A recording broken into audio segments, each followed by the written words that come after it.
کرو نہ چھوڑ یار. کبھی بیٹے باپ کو قبر میں اتارنے نہیں اترتے, غسل دینے تیار نہیں بیٹا باپ کو. ان سے کیا امید رکھ سکتے ہو تم جو تمہیں غسل تک نہیں دے سکتے؟ جو غسل نہیں دے سکتا, ضرورت پڑی تو تجھے خون دے دیں گے. وہ ایک باپ تھا, اللہ نے بڑی دولت سے نوازا تھا اس باپ کو, لیکن اس کو بڑی بیٹی اللہ نے دی تھی, تو اسے بیٹی ہونا بوجھ لگ رہا تھا بیٹی کا.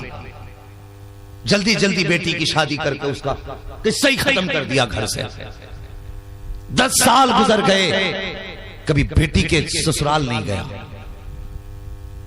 یہ سماج ہے ہمارا, ذرا سی بات سمجھی سے ہو جائے تو بیٹیوں سے تعلق توڑ دیتے. شرم نہیں آتی؟ کئی سال ہو جاتے بیٹی کے دہلیز پہ قدم نہیں رکھتا. کیوں؟ سمدھی سے نہیں بنتی میری. سمدھی کے چکر میں اپنے جگر کا ٹکڑا تو نے چھوڑ دیا.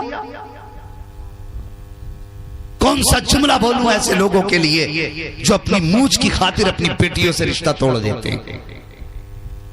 ارے اکھیڑ کے پھینک دو ایسی مونچھ کو جو اپنوں سے دور کرتی ہے. سوچو, 10 سال ہو گئے بیٹی کی دہلیز پہ قدم نہیں رکھا. بیٹی بیٹی ہوتی ہے, اگر 4 دن باپ کو نہ دیکھے تڑپ جاتی ہے.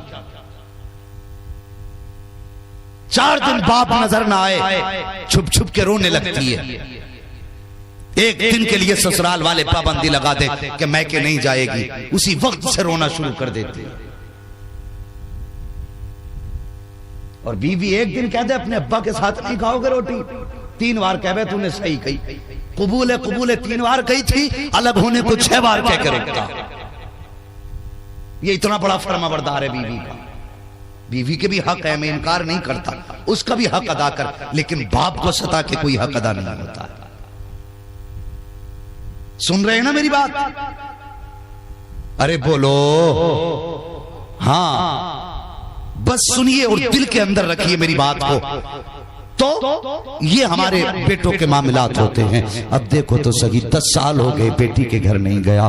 اس نے بیٹوں کی شادیاں کی, الگ الگ جائیداد بانٹنے کی باری آئی. 4 بڑی بڑی میلیں تھیں, بڑی بڑی میلیں 4 تھی. اس نے چاروں بیٹوں کو ایک ایک میل دے دی, چاروں بیٹوں کے جائیداد نام کر دی, لیکن بیٹی کو کچھ نہ دیا. اور 10 سال سے اس کے دروازے پہ بھی نہیں گیا. اتفاق دیکھیے, مرضی قدرت کی کہ درد اٹھا پیٹ میں. جب پیٹ میں درد اٹھا اس کے, ڈاکٹر کے پاس لوگ لے کر کے گئے. ڈاکٹر نے چیک اپ کیا. چیک اپ کے بعد ڈاکٹر کہنے لگا کہ تمہارے گردے فیل ہو چکے ہیں, اب تمہاری زندگی کا وقت کم رہ گیا ہے, کا کوئی راستہ ہوگا علاج کر. اس نے کہا علاج سے ٹھیک نہیں ہوں گے بلکہ گردے بدلے جائیں گے. جیسی اتنی بات کہی, دولت والا تھا, پیسے والا تھا, گھمنڈ تھا اپنی امیری پہ. کہنے لگا ڈاکٹر جتنا پیسہ چاہیے اتنا پیسہ لے لے, جلدی سے دوسرے گردوں کا انتظام کر دے.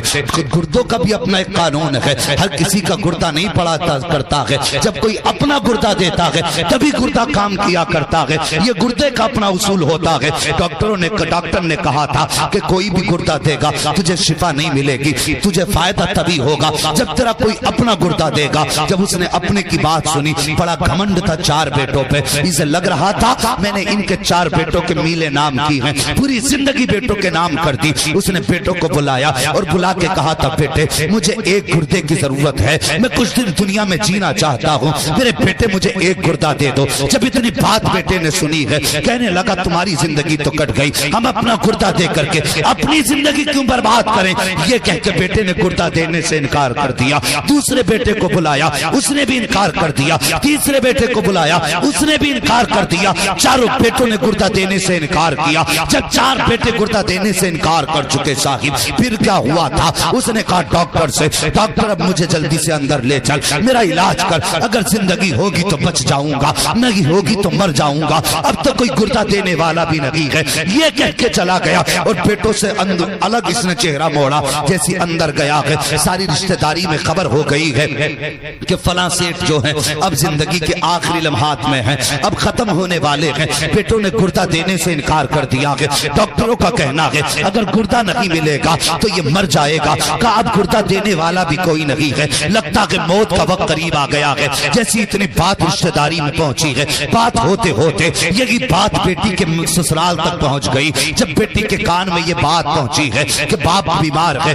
بھائیوں نے گردہ دینے سے انکار کر دیا ہے. اللہ اکبر. پھر کیا تھا, بیٹی کی گود میں دودھ پیتا بچہ تھا. اس نے دودھ پیتے بچے کو سینے سے لگایا اور سیدھے اس ہاسپٹل میں آئی ہے جہاں پہ باپ کو بھرتی کیا گیا تھا. ڈاکٹر کے پاس آ کر کے باپ کا نام لیا, کہنے لگی فلاں نام کا مریض کی جگہ ہے. کہا کیا کرو گی؟ کہا سنا اسے گردے کی ضرورت ہے. کہا ہاں ہے. تو کہا جلدی کر میرا گردہ نکال لے اور اس کو گردہ ڈال دے تاکہ اس کی زندگی بچ جائے. ڈاکٹر نے کہا تھا اپنا نام تو بتا. اس نے کہا نام نہ پوچھ, کہیں نام کے چکر میں دیر نہ ہو جائے, اس لیے جلدی کر میرا گردہ نکال لے. کہا کون ہے؟ کہا میں اس کے رشتہ دار ہوں. اللہ اکبر. اس کے بعد جلدی سے ڈاکٹر نے آپریشن کیا, لڑکی کا گردہ نکالا, باپ کے گردہ ڈال دیا. اس کے بعد جب بچی کچھ دن کے بعد ٹھیک ہو کے جانے لگی, ڈاکٹر نے کہا تھا بیٹی جا رہی ہے, کم سے کم یہ تو بتاتی جا کہاں کی رہنے والی ہے. اگر یہ مجھ سے پوچھے گا گردہ کس نے دیا ہے تو کیا بتاؤں گا. اس نے کہا نام نہ پوچھ, اگر ہو سکے تو کاغذ قلم دے دے.